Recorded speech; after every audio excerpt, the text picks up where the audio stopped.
This is Age Psychology. This is for AQA Psychology. Paper 2 is the research methods section, although this question could come in any of the topics, so it could be in paper 1 or 3 as well.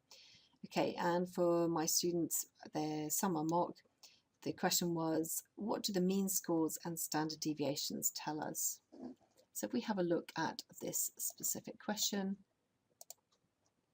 okay, they give you some information like this, the table, and it'll give you the mean scores and standard deviations. It's a very common question, certainly in the old spec, and it looks like it might be on the new spec as well. Okay, and this one is worth 6 marks, so that's always worth looking at, and it gives you some data, mean, standard deviation, so this should be a little clue, the sort of question that's going to come up. The question is, what conclusions might the psychologist draw from the data in this table? Refer to the means and standard deviations.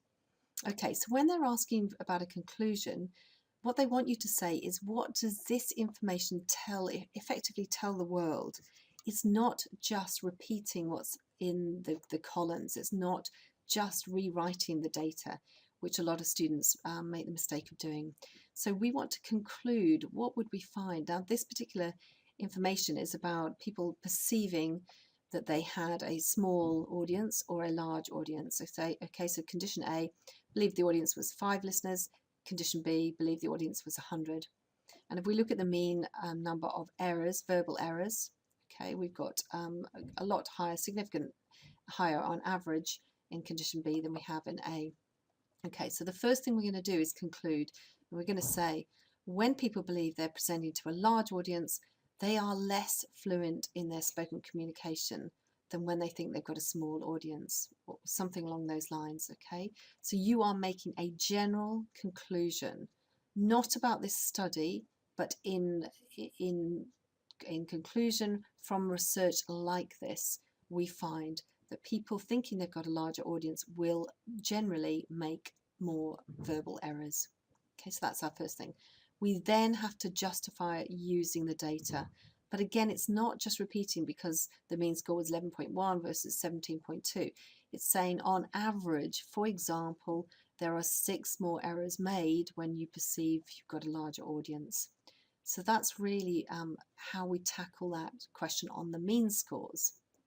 In order to tackle the question on the standard deviations, we know that we need to get in words like distributed, dispersed, spread.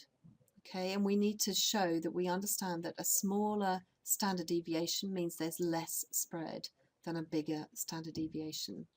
So if we have a look at the general information here in the mark scheme, performances of participants in condition A, where audience is believed to be small, are less varied, they're less dispersed, they're less spread out. In B, where they believe to have a large audience, and in other words, the data we've got, we're justifying that with our data. We know this because the standard deviations were very small in condition A, so that means that they were very similar scores to each other in comparison to condition B, where the standard deviations twice as big, showing a much bigger score distribution of scores or spread of scores than in condition A. And that is how you get your 6 marks. Right, this is what they had in the mark scheme. Okay, so if you wanted, in order to get to level 3, conclusions in respect of both the means and the standard deviations are presented with clarity and obviously showing an understanding of each statistic. Okay, and then being able to justify, in other words, back it up with the data in summary form.